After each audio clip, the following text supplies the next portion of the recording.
Hello my dear friends, thank you for வாட்சிங். Hi bro, this is Nanmozhi. இன்றைக்கி நாம் archetypes of literature அப்படின்ற Northrop ஃப்ரையோட எஸ்ஸே தான் பார்க்க போகிறோம். So let's dive in. Northrop ஃப்ரையோட ஆர்கிடைப்ஸ் ஆஃப் லிட்ரேச்சர் அப்படின்ற இந்த எஸ்ஸே 1951 வந்து பப்ளிஷ் ஆகிருக்கு.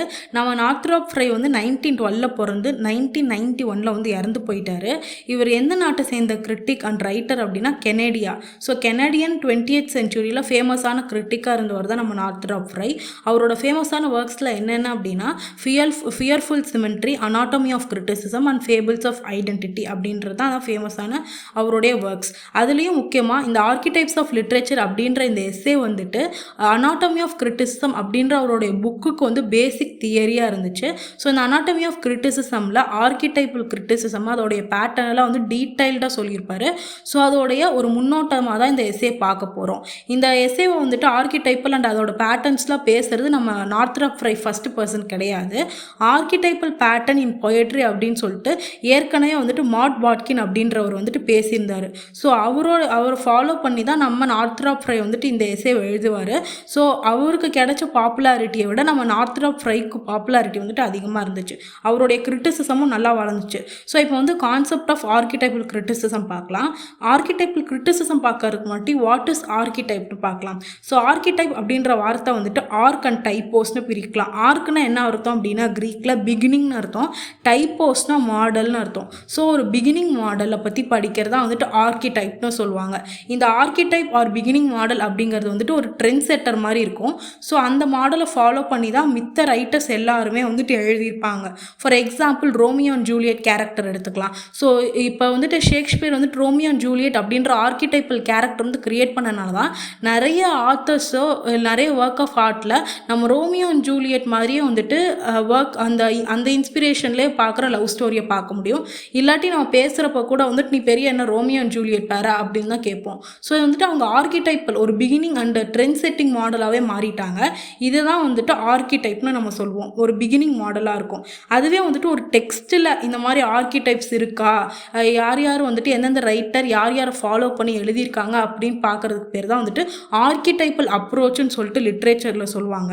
ஸோ இந்த ஆர்கிடைப்பிள் அப்ரோச் அப்படிங்கிறது வந்துட்டு மித்தாலஜி கலந்துருக்கும். அதுக்கப்புறம் வந்துட்டு ஒரு சோஷியல் குரூப்போட ரிச்சுவல்ஸ் வந்து எப்படி இருக்குது, அதுக்கப்புறம் வந்துட்டு ஒரு ரைட்டர் சர்டைன் சிம்பிளை யூஸ் பண்ணியிருந்தாங்கன்னா அந்த சிம்பிள் வந்துட்டு எங்கேருந்து அந்த ரைட்டர் வந்துட்டு இன்ஸ்பிரேஷன் எடுத்திருப்பாருன்னு சொல்லி எல்லாத்துக்குமே அதோட சிம்பிளோடைய மீனிங் என்ன, மெசேஜ் என்னன்னு ஃபுல்லாக படிக்கிறதா வந்துட்டு ஆர்கிடைபிள் கிரிட்டிசிசமோட ஒரு முக்கியமான தியரியாகவே பார்க்குறோம்.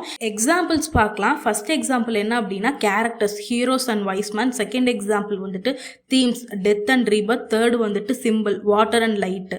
இதெல்லாம் தான் வந்துட்டு எக்ஸாம்பிள்ஸ் ஆஃப் ஆர்கிடைப்ஸ். அப்புறம் ஆர்கிடைபிள் கிரிட்டிசிசமை டெஃபினேஷன் மூலமாக பார்க்குறோம் அப்படின்னா பேசிக்காக லிட்ரரி கிரிட்டிசிசம் அப்படிங்கிறது ஒரு ஒர்க் ஆஃப் லிட்ரேச்சர் வந்துட்டு இன்டர்பிரட் பண்ணி அனலைஸ் பண்ணுறது தான்.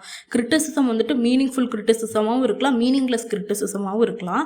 அது என்ன மீனிங்ஃபுல் கிரிட்டிசிசம் அப்படின்னா ரீடருக்கு வந்துட்டு யூஸ்ஃபுல்லாக இருக்கிற வகையில் ஒரு கிரிட்டிசிசம் ஒரு ஒர்க் எஸ்ஸேவை எழுதியிருந்தாங்க அப்படின்னா அது மீனிங்ஃபுல்லான கிரிட்டிசிசம். ஃபார் எக்ஸாம்பிள் ஷேக்ஸ்பியரோட ரோமியோ அண்ட் ஜூலியட்டை டீட்டெயில்டாக கிரிட்டிசைஸ் பண்ணி ஒரு கிரிட்டிக் வந்து எழுதியிருந்தார் அப்படின்னா அந்த ஒர்க்கை படிக்கிறதுக்கு முன்னாடி நம்ம ரீடர் வந்துட்டு இந்த கிரிட்டிக்கல் ஒர்க்கை படிச்சுட்டு ரோமியோ அண்ட் ஜூலியட் படித்தாங்கன்னா it will be very useful for the reader. So இந்த அளவுக்கு டீட்டெயில்டாக கிரிட்டிசிசம் பண்ணாங்க அப்படின்னா அது பேர் மீனிங்ஃபுல் கிரிட்டிசிசம்னு சொல்லுவாங்க.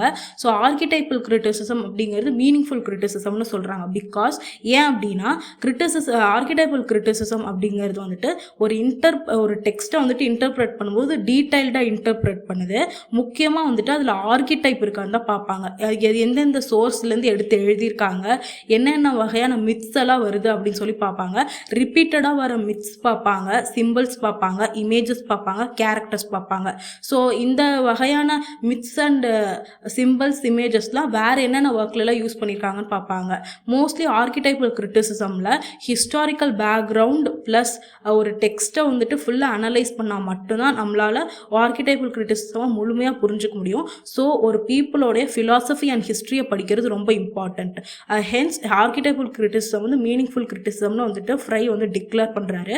ஆர்கிடைபிள் கிரிட்டிசிசமை நம்ம அனலைஸ் பண்ணும்போது ஸ்ட்ரக்சரல் கிரிட்டிசிசமும் ஃபாலோ பண்ணுவோம், ஹிஸ்டாரிக்கல் கிரிட்டிசிசமும் ஃபாலோ பண்ணுவோம்.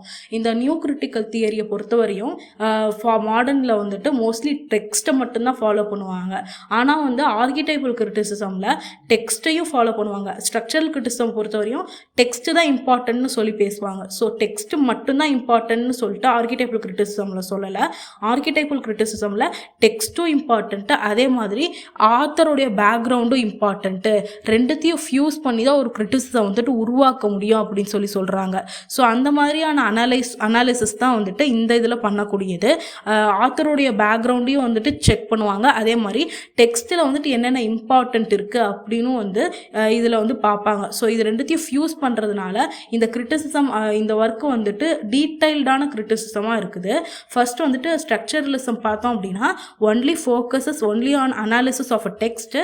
செகண்ட் வந்துட்டு நம்ம இது ஹிஸ்டாரிக்கல் கிரிட்டிசிசம் பார்த்தோம் அப்படின்னா ஆத்தருடைய பேக்ரவுண்ட் பார்ப்பாங்க. ஸோ அவர் வந்துட்டு ஏதாவது டெக்ஸ்ட்டில் வந்து இன்ஃப்ளூயன்ஸ் ஆகியிருந்திருக்காரா, இல்லை அவர் எந்த வகையான பேட்டர்ன் ஆஃப் ரைட்டிங் வந்து யூஸ் பண்ணியிருக்காங்க அப்படின்றத அனலைஸ் பண்ணுறதுக்கு இது ரொம்ப ஹெல்ப்ஃபுல்லாக இருக்கும். ஆர்கிடைபிள் கிரிட்டிசிசமை நம்ம படிக்கும் போது நான் சொன்னேன், ஸ்ட்ரக்சரலிசமும் பார்ப்பாங்க, ஹிஸ்டாரிக்கல் கிரிட்டிசிசமும் பார்ப்பாங்க. ரெண்டுத்தையும் சேர்த்து தான் வந்துட்டு ஒரு ஒர்க்கை வந்து அனலைஸ் பண்ணுவாங்க. ஸோ அப்படி அனலைஸ் பண்ணும்போது என்ன ப்ராசஸில் அனலைஸ் பண்ணுவாங்கன்னு பார்க்கலாம். ஃபஸ்ட்டு வந்துட்டு எடிட்டர் வந்து இந்த டெக்ஸ்ட்டை வந்துட்டு க்ளீனாக எடிட் பண்ணி முடிச்சிருவார். தேவையில்லாத டெக்ஸ்டெல்லாம் தூக்கிடுவார், தேவையான டெக்ஸ்ட்டை மட்டும் வச்சுக்குவார் கிரிட்டிக்கு. ஸோ எடிட்டர் வந்துட்டு அதை க்ளீனான டெக்ஸ்ட் இது பண்ணதுக்கப்புறம் ரெட்டாரிஷியன் வருவார். அவர் என்ன பண்ணுவார் அப்படின்னா நரேஷன் டெக்னிக் எப்படி யூஸ் பண்ணியிருக்காரு அந்த ரைட்டர்னு செக் பண்ணுவார். தேர்டு வந்துட்டு ஃபிலாலஜிஸ்ட் வருவார். அதில் அவர் வந்துட்டு என்ன பண்ணுவார் அப்படின்னா வேர்ட்ஸ் வந்துட்டு எந்த அளவுக்கு யூஸ் பண்ணியிருக்காங்க, வேர்ட்ஸில் வந்துட்டு ஏதாவது நம்மளால் ட்ரூத்தை கண்டுபிடிக்க முடியுதான்னு பார்ப்பாங்க. ஃபோர்த் வந்துட்டு ஹிஸ்டாரியன் என்ன பண்ணுவார் அப்படின்னா அந்த ஒர்க்கில் வந்துட்டு ஏதாவது பழையங்காலத்தில் உள்ள ரிச்சுவல்ஸ், மித்து அது ஏதாவது இருக்கா அப்படின்னு சொல்லிட்டு செக் பண்ணுவார். லாஸ்ட்டாக தான் நம்ம ஆந்த்ரோபாலஜிஸ்ட் ஆர் ஆர்கிடைபிள் கிரிட்டிக் வந்து ஃபுல்லாக அந்த டெக்ஸ்ட்டை ஃபுல்லாக அனலைஸ் பண்ணிவிட்டு இந்த டெக்ஸ்ட்டுக்கும் மித்த டெக்ஸ்ட்டுக்கும் ஏதாவது வந்துட்டு சம்மந்தம் இருக்கான்னு சொல்லி டீட்டெயில்டாக பார்ப்பாங்க. ஸோ ஆர்கிடைபிள் கிரிட்டிசிசம் அப்படிங்கிறது ஒரு திங்கை மட்டும் பற்றி படிக்கிறது கிடையாது, எல்லா திங்கை பற்றியும் படிக்கிறது. ஃபார் எக்ஸாம்பிள் இந்த மாதிரி ஆர்கிடைபிள் ஸ்டடி பண்ணதில் ஷேக்ஸ்பியரோட ஹேம்லெட் கேரக்டர் இருக்குல்ல, ஸோ வந்துட்டு அது ஷேக்ஸ்பியரே உருவாக்கின கேரக்டர் இல்லை, அது ஆக்சுவலி வந்துட்டு வேற ஒரு கேரக்டர்லேருந்து இன்ஃப்ளூயன்ஸ் ஆனதுன்னு சொல்லிட்டு சொல்கிறாங்க. ஸோ யார் சொல்கிறா அப்படின்னா சாக்ஸோ அப்படின்ற ஒரு ஹிஸ்டாரியன் சொல்கிறாரு, ஒரு டேனிஷ் ஹிஸ்டாரியன் சொல்கிறாரு. என்ன சொல்கிறாரு அப்படின்னா ஏற்கனவே வந்துட்டு இந்த புக் டேன்ஸ் அப்படின்ற புக்கில் டேனிஷ் ஹிஸ்டாரியன் ஒருத்தர் இந்த ஹேம்லெட் லெஜெண்டை பற்றி ஒரு கதை வந்து எழுதியிருக்காரு. ஸோ அந்த கதையை படிச்சுட்டு நம்ம ஷேக்ஸ்பியர் வந்துட்டு ஹேம்லெட் அப்படின்ற கேரக்டர்லேருந்து இன்ஃப்ளூயன்ஸ் ஆகி அவருடைய ஒர்க்கை வந்து எழுதியிருக்கலாம்னு சொல்லிட்டு ஆர்கிடைபிள் ஸ்டடியில் தெரிய வருது. ஸோ இந்த மாதிரி தான் நிறைய விஷயங்களை கண்டுபிடிச்சிருக்காங்க. ஒரு ஒர்க் ஆஃப் ஆர்ட் ஆர்கிடைபிள் கிரிட்டிசிசமில் 2 மெத்தட் யூஸ் பண்ணி அனலைஸ் பண்ணுவாங்க. ஒன்று வந்து இண்டக்டிவ் மெத்தட், இன்னொன்று வந்து டிடக்டிவ் மெத்தட். இண்டக்டிவ் மெத்தட் பார்த்தோம் அப்படின்னா இண்டக்டிவ் மெத்தடில் எப்பயுமே வந்துட்டு ஒரு பர்டிகுலரான ட்ரூத்தை வந்துட்டு ஒரு டெக்ஸ்ட்டில் இருந்து எடுத்துக்குவாங்க. ஸோ அந்த டெக்ஸ்ட்டை வந்துட்டு அனலைஸ் பண்ணுறப்போ it moves from particular truth to general truth. For example ஒத்தலோவில் வந்துட்டு ஷேக்ஸ்பியர் வந்துட்டு ஜெலசி அப்படின்ற தீமை பேசியிருப்பார். ஒத்தலோவுக்கு வந்துட்டு பொறாமல் இருக்கும். ஸோ அந்த பொறாமை தான் அவருக்கு வந்துட்டு டிஸ்ட்ரக்ஷனுக்கு வந்து லீட் ஆயிடுச்சு அப்படின்ற மாதிரி பேசியிருப்பார். ஸோ ஷேக்ஸ்பியர் மட்டும்தான் இந்த தீம் வந்து பேசியிருக்காருன்னா கிடையாது, அதே மாதிரியான தீமை நிறைய ரைட்டர்ஸ் அவங்களுடைய ஒர்க்கில் வந்து பேசியிருந்தாங்க. ஸோ இது வந்துட்டு பர்டிகுலர் ட்ரூத்தாக இல்லாமல் நிறைய பேர் பேசும்போது it becomes general truth. So inductive method use பண்ணி தான் இப்படி வந்துட்டு பர்டிகுலராக இருக்கிற ட்ரூத் எல்லாமே ஜென்ரல் ட்ரூத்தாக மாற்றிருக்காங்க. ஸோ இந்த இதுக்கு தான் வந்துட்டு இந்த மெத்தட் ஆஃப் அனாலிசிஸ் ரொம்ப ஹெல்ப்ஃபுல்லாக இருக்குது. இந்த மெத்தட் ஆஃப் அனாலிசிஸ் பண்ணும்போது ஒரு டெக்ஸ்ட்டை வந்துட்டு ஸ்ட்ரக்சராகவும் அனலைஸ் பண்ணுவாங்க, ஹிஸ்டாரிக்கலாகவும் அனலைஸ் பண்ணுவாங்க. ஸ்ட்ரக்சர்லாம் அனலைஸ் பண்ணும்போது என்ன பண்ணுவாங்க அப்படின்னா அந்த கிரிட்டிக்கு ஆத்தர் வந்துட்டு அந்த ஒர்க் வந்து எந்த மாதிரி எழுதியிருக்காரு, பர்சனலாக எழுதியிருக்காரா இல்லை ப்ரொஃபஷனல் மீன்ஸ் ஆப்ஜெக்டிவாக எழுதியிருக்காரா அப்படின்னு பார்ப்பாங்க. பர்சனலாக வந்துட்டு எழுதியிருந்தாங்க அப்படின்னா எந்த மாதிரியான மித்ஸ் அண்ட் சிம்பிள்ஸ் வந்துட்டு அவர் யூஸ் பண்ணியிருக்காரு அப்படின்னு சொல்லி பார்ப்பாங்க. அந்த டெக்ஸ்ட்டை வந்துட்டு க்ளீனாக அனலைஸ் பண்ணுவாங்க. இது ஹிஸ்டாரிக்கல் பேக்ரவுண்டில் எப்படி பார்ப்பாங்க அப்படின்னா அந்த டெக்ஸ்ட் வந்துட்டு எந்த காலகட்டத்தில் எழுதப்பட்டது, ஏன் வந்துட்டு அந்த டெக்ஸ்ட் வந்து எழுதியிருப்பார் அந்த ஆத்தர்னு சொல்லி அதை ஃபுல்லாக அனலைஸ் பண்ணுவாங்க. அப்படி அனலைஸ் பண்ணுறப்போ ஹிஸ்டாரிக்கல் கிரிட்டிசிசமில் சிம்பிள்ஸ், அதுக்கப்புறம் வந்துட்டு நிறைய ஜானர்ஸ்லாம் கண்டுபிடிச்சிருக்காங்க. ஃபார் எக்ஸாம்பிள் சி சிம்பிளே வந்துட்டு நிறைய ஒர்க் ஆஃப் ஆர்ட்டில் வந்து நம்மளால் பார்க்க முடியும். அதை பேக்ரவுண்டாக வச்சு நிறைய பேர் எழுதியிருக்காங்க, சி சிம்பிளை பேக்ரவுண்டாக வச்சு. செகண்ட் திங் வந்துட்டு ஜானரே வந்து கிரீக் ரிலீஜியன்லேருந்து தான் எமர்ஜ் ஆயிருக்கு. ட்ராமான்ற ஜானரே வந்து கிரீக் ரிலீஜியன்லேருந்து தான் எமர்ஜ் ஆயிருக்குன்னு சொல்லி கண்டுபிடிச்சிருக்காங்க. ஸோ இது 2 இம்பார்ட்டண்ட்டான திங்கு. அதுக்கப்புறம் டிடக்டிவ் மெத்தட்னா என்ன அப்படின்னா ரித்தம் அண்ட் பேட்டர்னை யூஸ் பண்ணி அனலைஸ் பண்ணுவாங்க. ரித்தம்னா என்ன அப்படின்னா ஒரு ஒர்க் ஆஃப் ஆர்ட்டில் எந்த வகையான நரேஷன் இருக்குது, அந்த ஒர்க் ஆஃப் ஆர்ட் என்ன மீனிங்கை கொண்டு வந்து தருதா அப்படின்னு சொல்லிட்டு அனலைஸ் பண்ணுறது தான். நேச்சுரலாகவே வந்துட்டு ஆர்கிடைப்க்கும் நேச்சருக்கும் வந்துட்டு ஒரு ரிலேஷன்ஷிப் இருக்குது. ரித்தமில் என்ன பண்ணுவாங்க அப்படின்னா நேச்சரோடைய ரித்தம் என்ன அப்படின்னா லைஃப் சைக்கிள். ஸோ எல்லாத்துலேயுமே ஒரு லைஃப் சைக்கிள் இருக்கும். ஒரு மனுஷன் அப்படின்னா அவன் பிறப்பான், பர்த், அதுக்கப்புறம் வந்துட்டு அவன் அடல்ட்ஹுட் ஏஜ் அடைவான், அதுக்கப்புறம் இறந்து போவான். ஸோ இதே மாதிரி தான் rising sun and falling moon, அதுக்கப்புறம் எல்லாத்துலேயுமே வந்துட்டு நேச்சரில் ஒரு வகையான பேட்டர்னை பார்க்க முடியும். அதே மாதிரி தான் வந்துட்டு நம்ம லிட்ரேச்சர்லேயும் வந்துட்டு ஒரு கைண்ட் ஆஃப் பேட்டர்ன் யூஸ் பண்ணியிருக்காங்க. ஸோ அந்த பேட்டர்னில் வந்துட்டு இப்போ ஃபார் எக்ஸாம்பிள் ஹார்வெஸ்ட் ஃபெஸ்டிவல் எடுத்துக்கலாம். ஸோ இந்த ஹார்வெஸ்ட் ஃபெஸ்டிவல் அப்போது நிறைய பேர் வந்துட்டு பாட்டு பாடுவாங்க. ஸோ அந்த மாதிரியான ஃபோர்க்ளோர் சாங்ஸாக இருந்தாலும் சரி, கதைகள் எல்லாமே வந்துட்டு நேச்சர்லேருந்து எமர்ஜ் ஆகிருக்குன்னு சொல்லிட்டு ரித்தம் படிக்கும்போது நம்மளுக்கு வந்து தெரிய வருது. ஃபார் எக்ஸாம்பிள் பார்த்தோம் அப்படின்னா பொங்கல் கொண்டாடுறப்போ வந்துட்டு அந்த பொங்கல் அப்போ வந்து எல்லோரும் சாமி கும்பிடுவாங்க. அது வந்துட்டு ஆக்சுவலி ஒரு ரிச்சுவல். ஸோ அந்த ரிச்சுவல்லேருந்து எமர்ஜ் ஆகிருக்கலாம். ஒரு கதை வந்துட்டு ஒரு மனுஷனோட பேசிக்கான ஒரு இதுலேருந்தே வந்திருக்கு அப்படின்னு சொல்லிட்டு சொல்லுவாங்க. ஸோ அந்த மாதிரியான கதைகள் தான். ஃபஸ்ட்டு வந்துட்டு அவங்க சாமி கும்பிட்றாங்க, அதுக்கப்புறம் வந்துட்டு அவங்க பாட்டு பாடுறாங்க. ஸோ அந்த பாட்டு ஹார்வெஸ்ட் ஃபெஸ்டிவல் அப்போ நிறைய பேர் வந்துட்டு அறுவடை பண்ணுறப்போ பாட்டு பாடுவாங்க. ஸோ அந்த பாட்டு கம்போசிங்க்கு அப்புறமா வந்துட்டு கதையை வந்து உருவாக்குவாங்க அதை பார்க்குற ரைட்டர்ஸ். ஸோ இந்த மாதிரி தான் ஸ்டெப் பை ஸ்டெப்பாக வந்துட்டு ஒரு ஒர்க் ஆஃப் அனலைஸ் வந்துட்டு வந்திருக்கு அப்படின்னு சொல்லிட்டு ரித்தம் மூலமாக தெரிஞ்சுக்கலாம். அடுத்தது வந்துட்டு பேட்டர்ன் என்ன அப்படின்னா ஒரு ஒர்க் ஆஃப் ஆர்ட் அனலைஸ் பண்ணும்போது அந்த ரைட்டர் வந்து ஏதாவது ஒரு பேட்டர்னை யூஸ் பண்ணியிருப்பார். ஃபார் எக்ஸாம்பிள் க்ரைம் த்ரில்லர் படம்லாம் பார்த்தோம் அப்படின்னா நமக்கு வந்து நிறைய இது தெரிய வரும். ப்ராவர்ப், கமாண்ட்மெண்ட் இந்த மாதிரி கொடுத்து அந்த கொலையை வந்து யார் கண்டுபிடிச்சா, யார் வந்து கொலை பண்ணா அப்படின்னு சொல்லிட்டு நம்ம கடைசியில் வந்து கண்டுபிடிக்கிற மாதிரி இருக்கும். ஸோ இந்த மாதிரியும் வந்துட்டு பேட்டர்ன் யூஸ் பண்ணி எழுதியிருப்பாங்க நிறைய லிட்ரரி ரைட்டர்ஸ். ஸோ அதெல்லாம் என்னென்ன பேட்டர்ன்னு சொல்லிட்டு கண்டுபிடிக்கிறதா வந்துட்டு டிடக்டிவ் மெத்தடு.